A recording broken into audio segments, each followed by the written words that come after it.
आधी लिंबू घ्यायचा, मग अद्रक लसूण पेस्ट, मग तांदळाचं पीठ, हे नको दाखवू, तांदळाचं पीठ,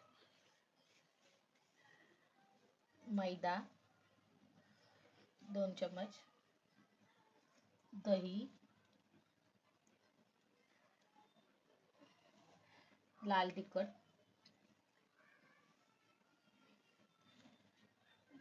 लाल तिखट, मसाला, हळद, एव्हरेस्टचा चिकन मसाला, अंड, चवीनुसार मीठ. आता हे आपल्याला असे कालवून घ्यायचे आणि हे 10 ते 15 मिनिटं,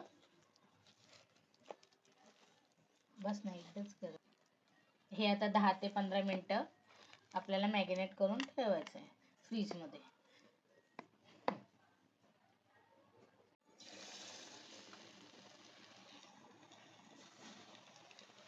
बस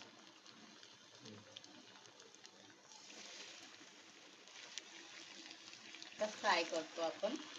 आता हे चिकन डीपली फ्राय केलं की चांगलं ते शिजलं पण जातं आणि व्यवस्थित कुरकुरीत पण होतं. ठीक आहे, पोचतं.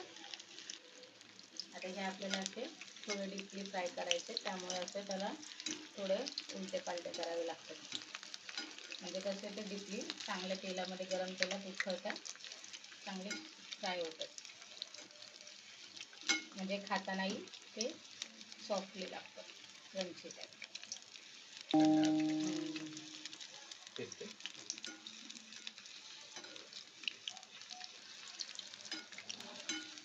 घरगुती, जास्त खरपूस असं भाजायचे नाही, नाहीतर मग ते